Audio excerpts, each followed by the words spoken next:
também é cego. Se nós compreendermos assim essas imagens, nós nunca cairemos naquele erro que geralmente os pentecostais e neopentecostais caem na leitura dos evangelhos, ou até de Isaías, capítulo 61, quando o texto falava, né, o profeta ele já anunciava que Cristo viria para que os cegos pudessem ver, os coxos pudessem andar, os paralíticos saíssem dos seus leitos, não de maneira literal, né? Como se toda vez que alguém orasse por um paralítico, ele saísse andando. Mas o cumprimento dessa profecia de Isaías 61 se dá nos evangelhos, quando Cristo, de fato, levanta os coxos, os aleijados, dá vista aos cegos, faz com que o mudo fale, não para dizer que o evangelho tem este efeito sempre, mas para mostrar que os efeitos do pecado no homem, que são de maneira análoga expressos através destas doenças, estão sendo desfeitos. Então, é em relação muito mais ao pecado do que à doença, né? Eu me lembro uma vez eu estava pregando lá no comecinho do meu ministério, na casa da minha tia. Essa minha tia, a avó Vasti, que vez por outra vocês vão ouvir falar, né? Vez por outra não, todo domingo, por conta da oração. Sempre que tem aniversário lá, tem um culto doméstico, eles pedem para a gente falar sobre as coisas de Deus, e um dia eu preguei justamente em Isaías 53, quando fala que Cristo levou sobre si as nossas dores, né, as nossas enfermidades, e o castigo que nos dá a paz estava sobre ele. E uma pessoa da família disse, pastor, mas isso aí não quer dizer que os crentes não devem adoecer, ou se adoecerem, a certeza que eles vão ficar curados? Eu disse, olha, se isso for verdade, a gente vai cair num problema sério, porque muitos crentes morrem de doenças. Aliás, quase todos morrem por conta em virtude de alguma doença. É porque o texto não está falando a esse respeito. Eu comecei a mostrar a ela que, na verdade, aquele texto era uma profecia a respeito dos evangelhos, e o evangelho estava falando do desfazer daquilo que aconteceu no Éden. No Éden, os homens foram amaldiçoados, e a maldição trouxe dor, enfermidade, morte, e Cristo veio para desfazer a maldição lá do Éden. Então, o evangelho mostra, por meio da cura dessas pessoas, o que interiormente Cristo está fazendo, né? E fará plenamente nos nossos corpos quando na sua segunda vinda ou na nossa glorificação por meio da morte. Neste momento, nós também nos livraremos completamente das enfermidades, mas até lá nós passaremos por muitas delas aqui no mundo. Então, a cegueira espiritual não é a cegueira dos olhos, é a cegueira da alma. Quando as pessoas olham para as coisas de Deus e não conseguem enxergar glória, virtude, bondade. Não somente cegueira, né? Fala sobre paralisia, sobre o fato de você ser mudo, né? Você tem uma certa mudez, você não fala, você não ouve, você é surdo. Os sentidos do homem que foram dados para que eles servissem de instrumento para a glória de Deus são tapados, são desfeitos, são distraídos para que eles não busquem ao Senhor. Então, a cegueira de coração quer dizer que é um castigo por conta do pecado. Romanos 1, 28. Por favor, outra pessoa lê.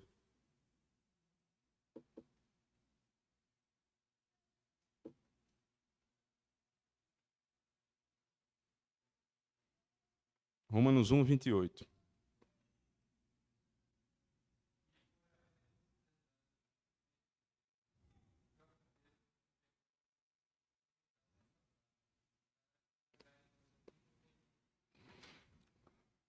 Os ímpios, né, e também os crentes ainda têm um pouco disso, né, porque o velho homem ainda continua. Eles têm uma mente reprovável por conta do pecado. Um dos castigos do pecado neste mundo é termos uma mente reprovável. Basta perceber aquilo que nós pensamos. Existem muitos pensamentos, irmãos, que jamais poderão ser proferidos. Não pode sair pela nossa boca. Nem para o cônjuge, nem para o filho. É melhor guardar para si. Na verdade, é melhor mortificá-lo. É melhor não deixá-lo crescer. Porque isso é fruto do pecado. Ter uma mente reprovável, que pensa em coisas que não glorificam a Deus. E por fim, nessa tríade, né, que nós estamos vendo aqui como castigo do pecado, vem as ilusões. Uma outra pessoa lê 2 Tessalonicenses 2:11.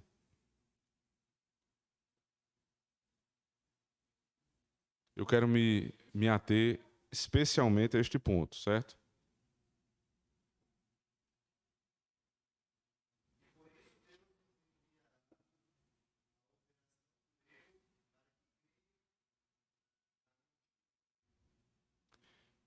Lê de novo, André, por favor.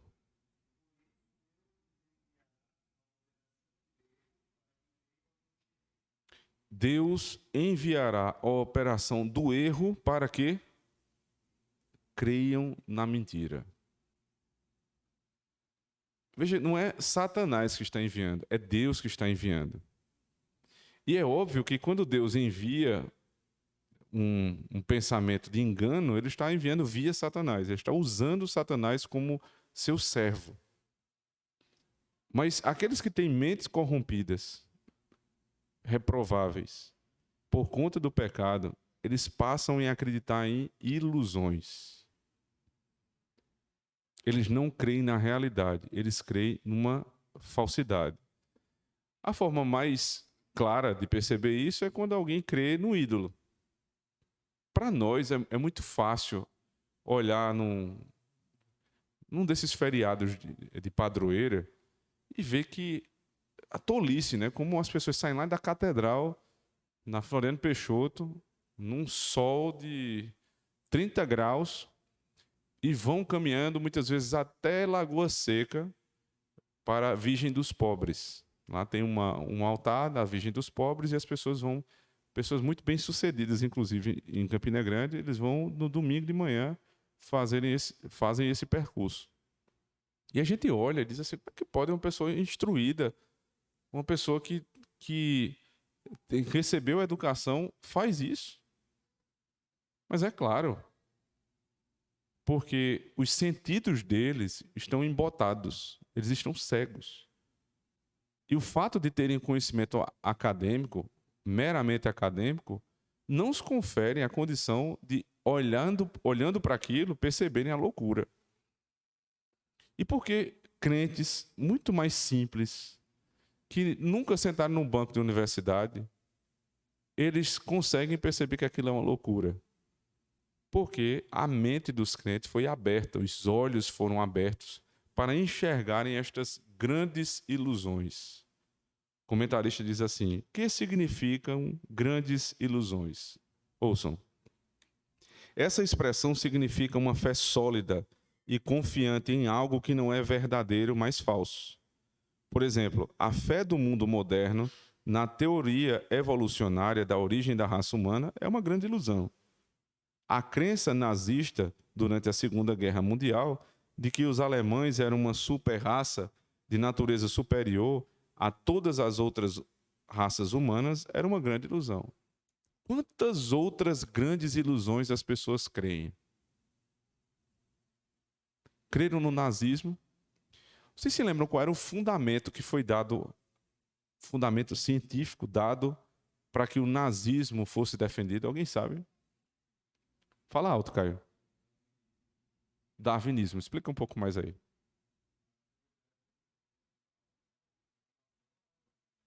Exato. A teoria da evolução culminava naquela raça perfeita chamada raça ariana. Então, muitos médicos e cientistas disseram que o ápice da raça humana era o arianismo. E aí, se existe uma outra raça que é considerada inferior, no caso os judeus, e esta outra raça estava atrapalhando a comunidade, ou seja, a parte maior da comunidade, né? Oi? Atrapalhando a produção, né? Ou seja, o desenvolvimento, a evolução, o desenvolvimento, e até a produção, porque eles se acham os mais ágeis, os mais sábios, os cheios de conhecimento. Então, o que é que a gente faz? Se poucos estão atrapalhando muitos. A gente vai lá e acaba com os poucos. É democracia, inclusive. É a força da democracia. Então, Hitler, ele não se tornou o que se tornou por uma religião do ponto de vista como nós conhecemos religião. Mas ele implantou uma grande ilusão na cabeça das pessoas a partir do cientificismo. E quando nós vemos hoje, né, as loucuras que são defendidas a partir da ciência, e o que é pior, os crentes crendo nessas grandes ilusões, simplesmente pelo fato, né, de alguém de levantar, isto está comprovado em um determinado estudo científico, nós realmente devemos nos preocupar e muito. E acho que o Yuri pediu para falar.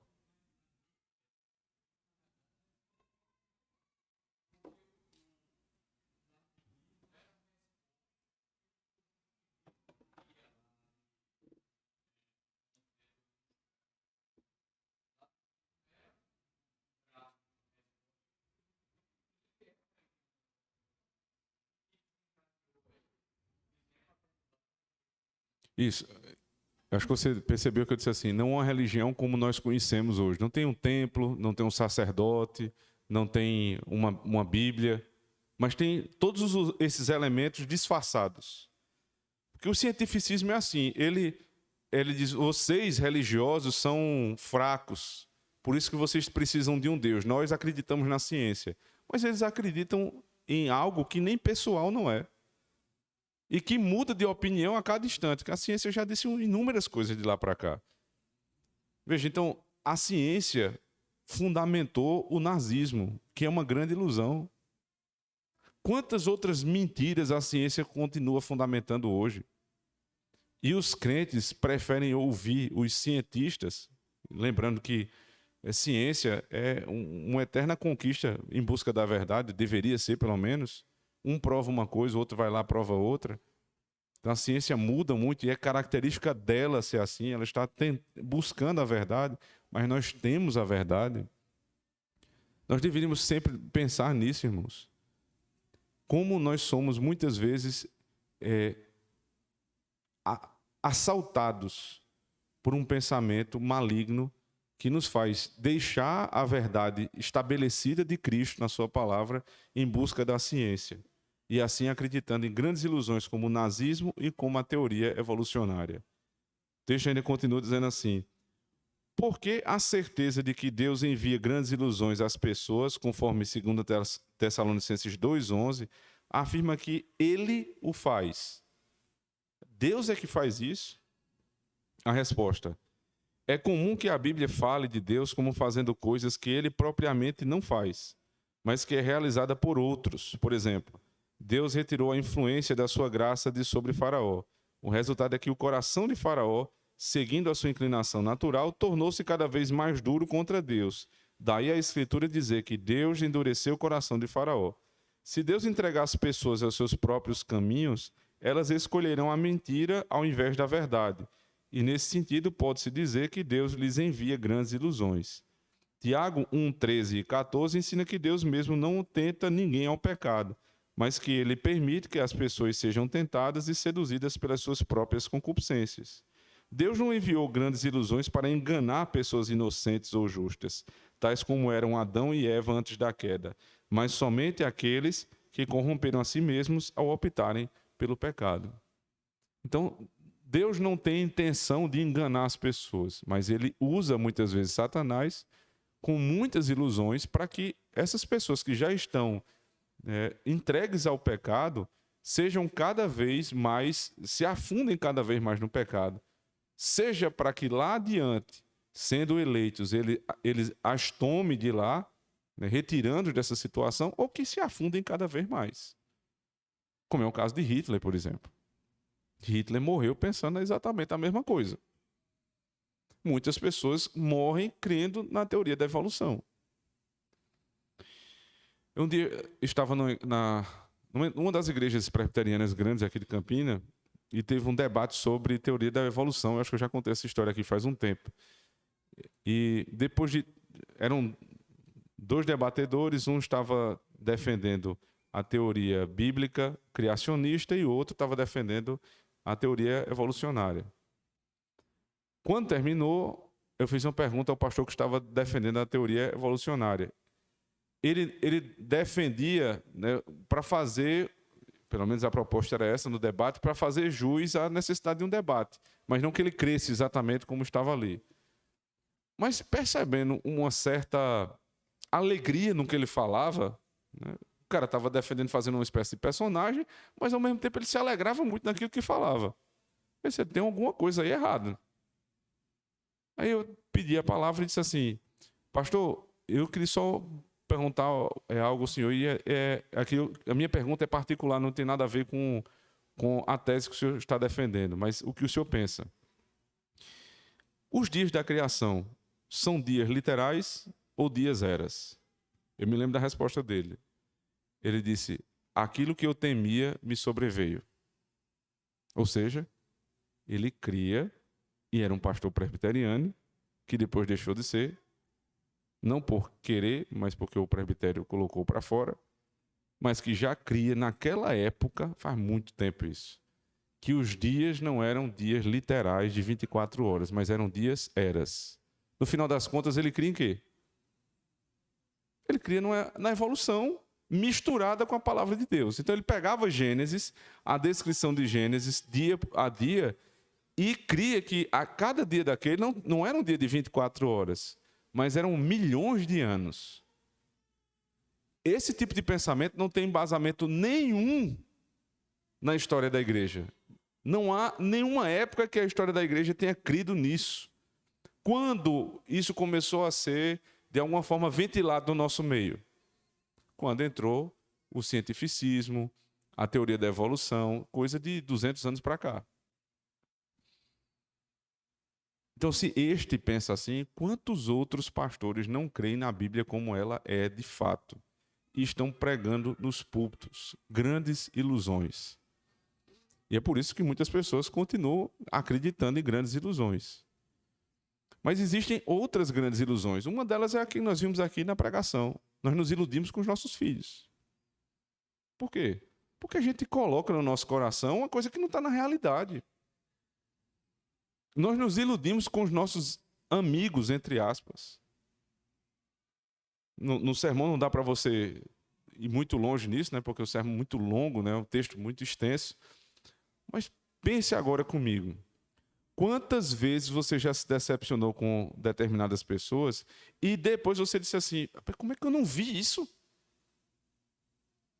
Olha o sinal aqui. Olha o que naquele dia ele disse, ele fez, ele deixou de fazer, como me tratou. As pessoas dão sinais. E por que a gente não dá atenção aos sinais? Porque a gente está acreditando numa grande ilusão. Nós acreditamos numa grande ilusão. Então, por um lado, quando a gente não deseja, né, prosperar com determinados tipos de amizade, de relacionamento, nós supervalorizamos qualquer mínimo defeito. Preste muito bem atenção nisso aqui. Qualquer cisco, qualquer mancha no vidro, a gente vai lá e faz um carnaval. Por quê? Porque no meu coração eu não quero ter aquela pessoa perto de mim. Então, qualquer coisa é motivo de briga. Eu estou criando uma narrativa para me afastar daquela pessoa. Mas, ao mesmo tempo, e essas pessoas têm esses defeitos. Muito provavelmente as manchas nos vidros, os ciscos nos olhos são verdadeiros. São defeitos que a pessoa tem. Mas são pequenos.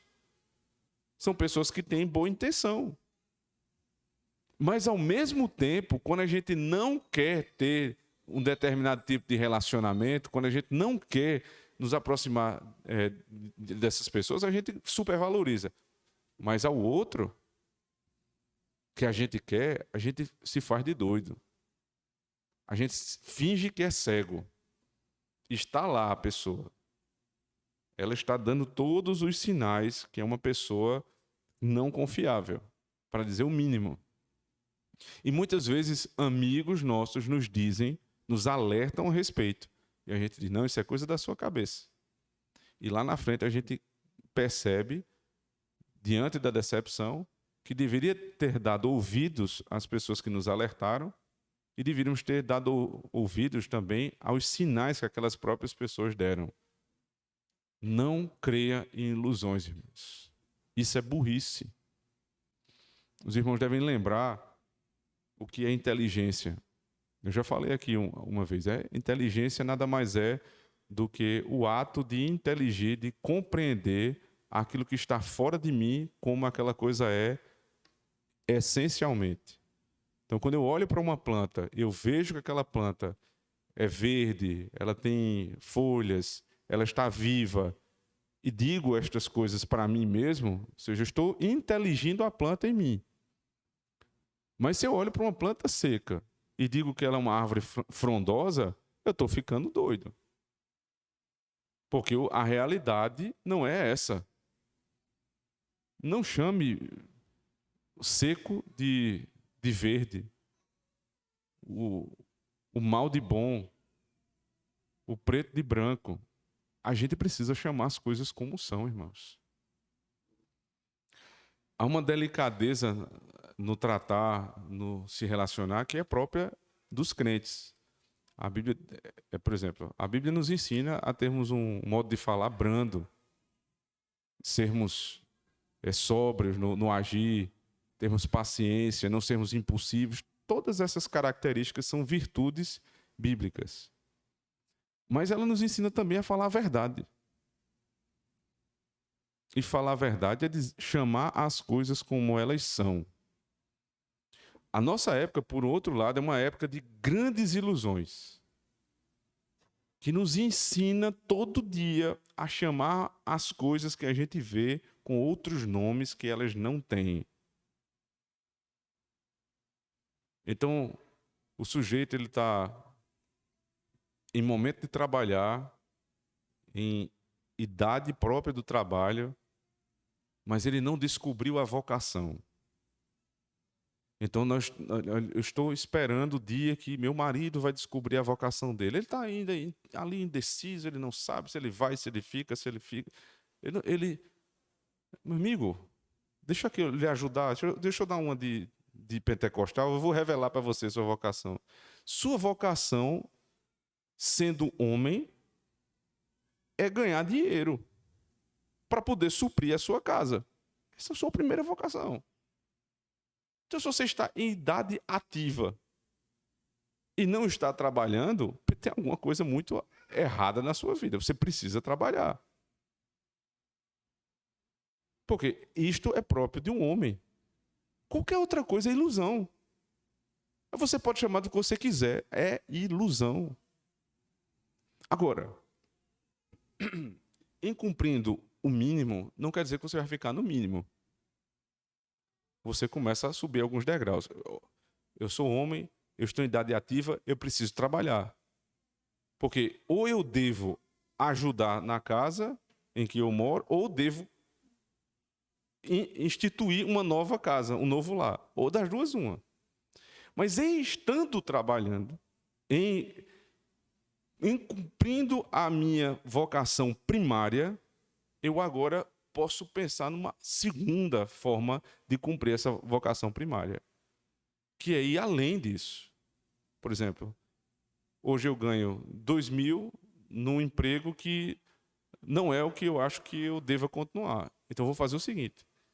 Nas minhas horas vagas, eu vou estudar, eu vou procurar trabalho, eu vou fazer isso, aquilo. Tudo que eu preciso fazer para subir mais um degrauzinho.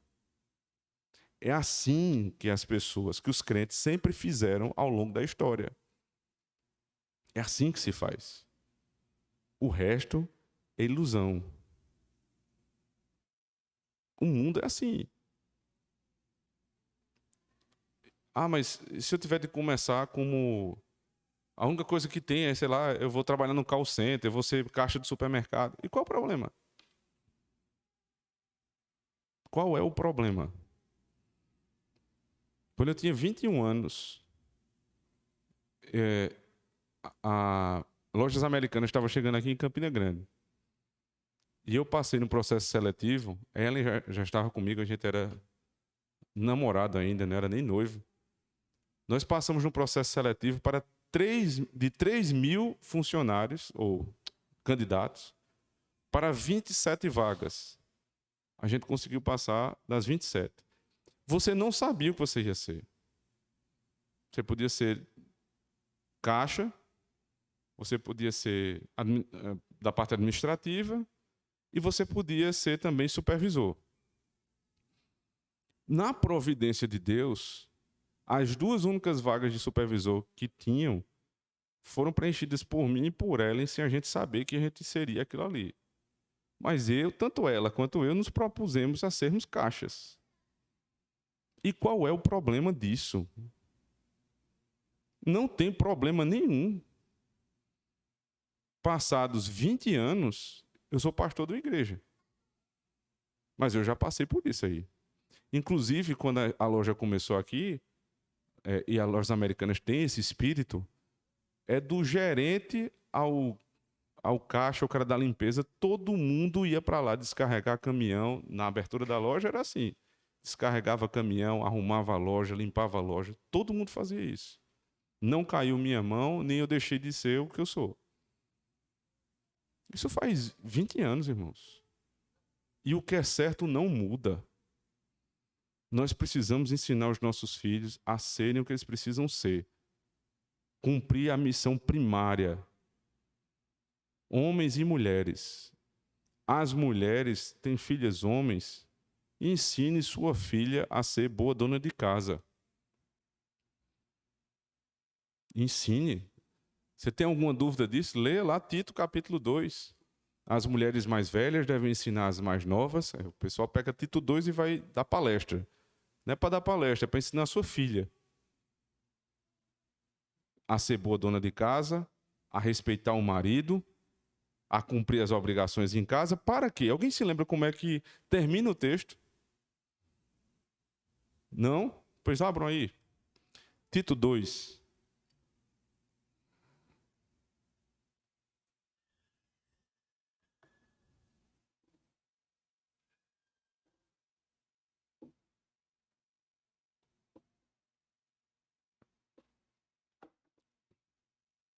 Érica, tu pode ler, por favor? É só a parte das mulheres. Primeiro fala dos homens, depois das mulheres.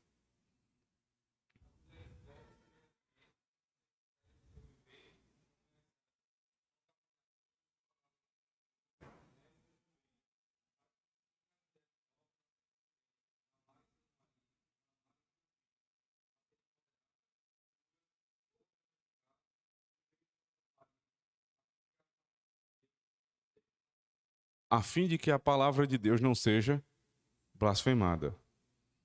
Então, uma mulher que é boa dona de casa, moderada, honesta e se submete ao seu marido, não é para ela fazer um Instagram e mostrar isso para todo mundo, não. Isso é o óbvio. É o óbvio. Isso é semelhante a você cumprir as suas obrigações no banheiro. É tão glorioso quanto ir ao banheiro. Todas as 2 coisas são extremamente necessárias, mas ninguém tira foto dentro do banheiro para dizer o que é que está fazendo. É a tua glória ensinar os teus filhos. Mas é o básico. É a coisa mais básica do mundo. Hoje, sempre que lhe dá uma tentação de ficar mostrando coisas dentro da sua casa, lembre-se do que eu disse. Se eu fizer isso, eu deveria tirar foto também do que eu faço no banheiro. É tão necessário quanto as nossas necessidades fisiológicas. É cuidar da casa. Então, não é um ato digno de honra para que os outros vejam. Cuidar da casa, mulheres, é algo que Deus vai... Ele diz lá em 1 Timóteo 2, a mulher será preservada no ato de ser mãe. Esse ato diz muito respeito à casa. Mas Deus não vai botar um outdoor na cidade para mostrar tudo que as mães fazem. Então não faça isso, não faça outdoor da sua casa. Seja simples, modesta, discreta. Nós temos aqui mulheres excelentes, irmãos. Eu digo isso com alegria. As irmãs desta igreja, elas são excelentes donas de casa. Mas não tire foto lavando os pratos e mande, não, porque não vai mudar nada. É teu trabalho. Receba a glória de Cristo. É claro, isso não quer dizer que nunca... Quer dizer, pastor, é proibido eu ver meu filho orando e dizer que coisa maravilhosa e comentar isso com alguém? Claro que não. Qual é o problema nisso? Mas não expõe a tua casa o tempo todo. É uma ilusão, irmãos. A gente chama as coisas do que elas não são. Não é divino, maravilhoso, extraordinário ler um livro com o filho. Isso é a coisa mais básica do mundo. É nossa obrigação. E eu sei, inclusive, que isso às vezes incentiva outras mães a fazerem o mesmo. Eu sei. Eu sei que às vezes muitas mães são incentivadas a fazer o mesmo. Mas percebo que isso está virando o nosso meio. É motivo de competição para ver quem lê mais. Ler livro deveria ser uma atividade comum, natural, como almoçar, como trabalhar, como fazer as nossas próprias necessidades.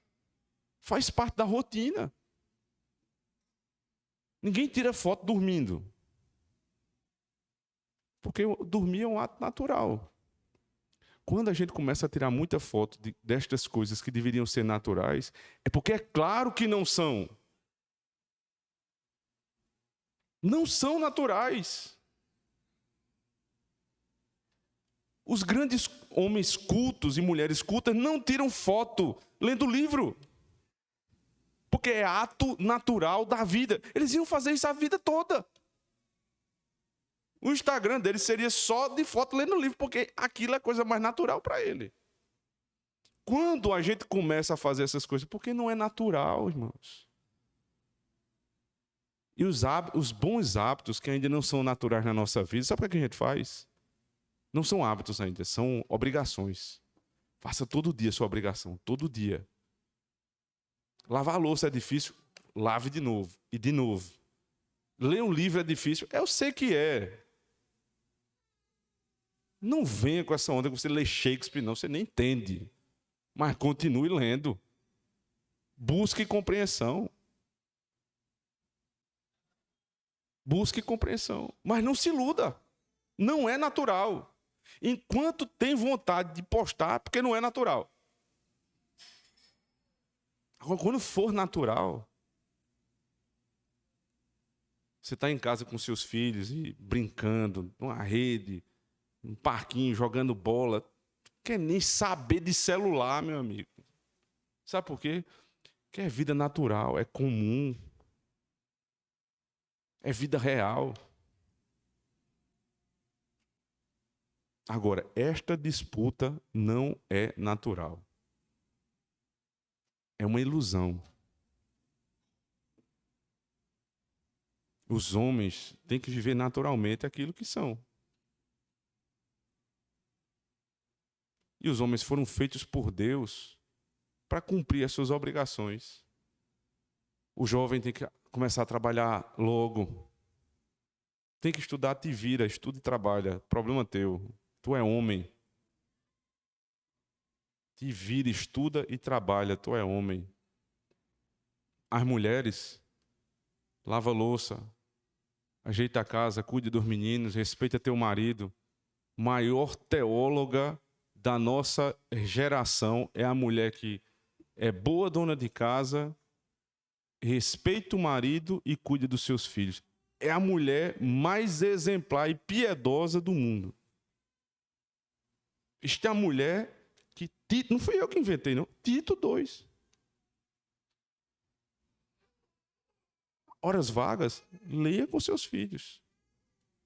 Ensine os seus filhos o que é bom, boa música, não tem problema nenhum. Faça isso com naturalidade. Os casados, os homens casados, precisam aprender a sair da ilusão. Ah, eu casei para ser feliz, você não está me fazendo feliz. Você é um ímpio miserável. Isso é a cabeça ímpia. Isso é uma ilusão colocada na tua cabeça. O casamento não foi feito para te fazer feliz. Deixe de ser tolo. Casamento é um sacrifício. Alguém gosta de ser sacrificado? É um sacrifício todo dia. Você morre para você mesmo, para poder cuidar do outro. Homens especialmente. Esse é o casamento verdadeiro. Morra para si mesmo e cuide da sua esposa e dos seus filhos. Foi para isso que Deus te levantou na casa. Foi para ser servido, não. Você é Cristo. Cristo veio para servir e dar a vida por muitos. Não para ser servido, não para ser feliz. Ser feliz nada. Você tem que se matar. Você tem que estar cheio de problema. Sabe qual é a ilusão de hoje? Chegue para sua esposa e desabafe com ela. Desabafe com ela nada. Desabafe com sua esposa nada. Morra com seus problemas, meu amigo. Sabe a quem Deus, um homem desabafa? Sabe com quem? Com Deus. Os homens desabafam com Deus. Sabe por quê? Porque o trabalho deles dentro de casa é estabilizar a casa. O pau está quebrando. Chegou o homem, acabou a confusão. Acabou a confusão. Agora, você chega em casa, a tua mulher já está cheia de problema. Aí você chega, vem aqui para eu desabafar com você. É coisa de mariquinha, rapaz. É a mulher que desabafa contigo, não é tu que desabafa com ela, não.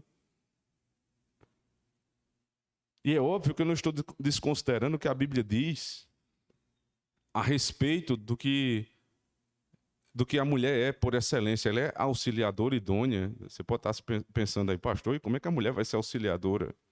Naquilo que ela pode auxiliar. Bronca pesada não foi feita para a mulher. Não foi. Está com problema no emprego, aí eu vou perguntar à minha mulher o que eu fazer. Não vai perguntar nada, resolve os teus problemas, meu irmão.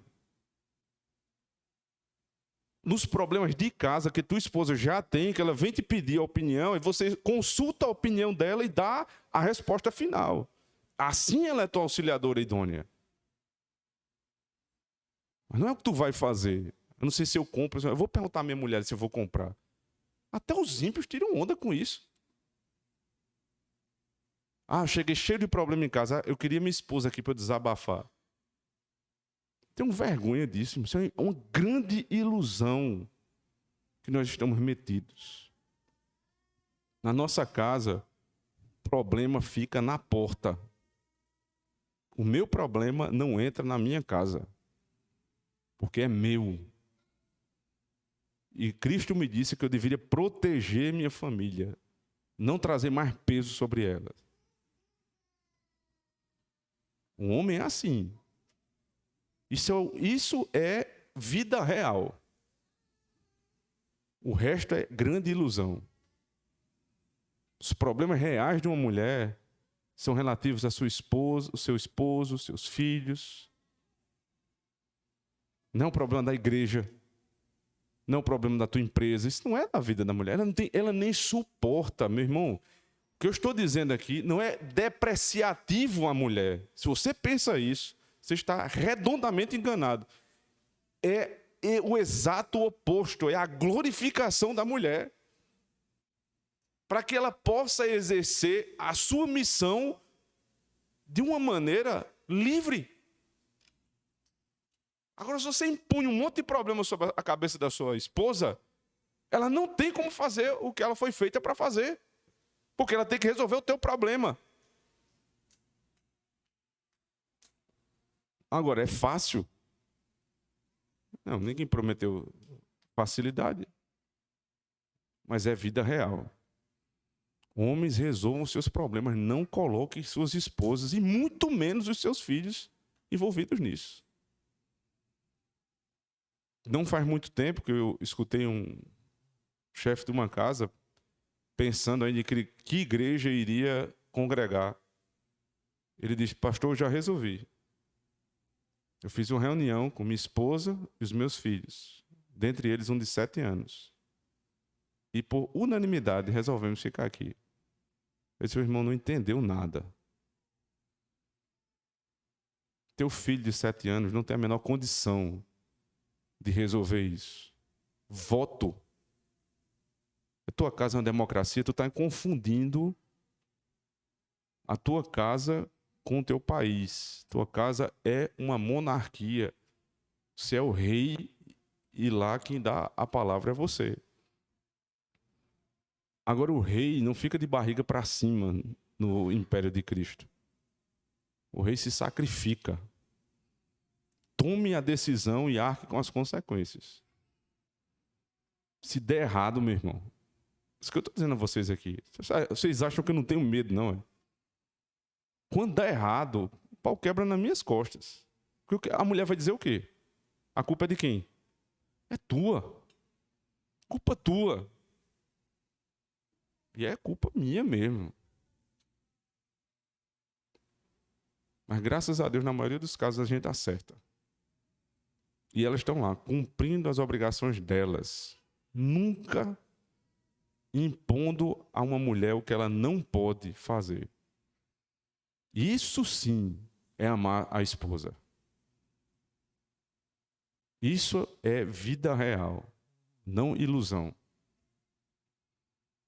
Qual o fruto, aliás, o fundamento de pensarmos do jeito que a gente pensa, irmãos? E essas coisas que eu estou dizendo aqui são tão confrontadoras a alguns de vocês. Até absurdas a alguns de vocês. Se vocês analisarem bem, não é culpa minha. Que eu estou, inclusive, envolvido no que eu estou dizendo. É muito mais fácil chegar para vocês e dizer: dividam suas preocupações com suas mulheres, do que dizer: segura as pontas em casa e te vira. Mas por que pensamos assim? Porque o pecado nos atinge de uma forma tal que não somente aquilo que é exterior, mas aquilo que é interior é transtornado.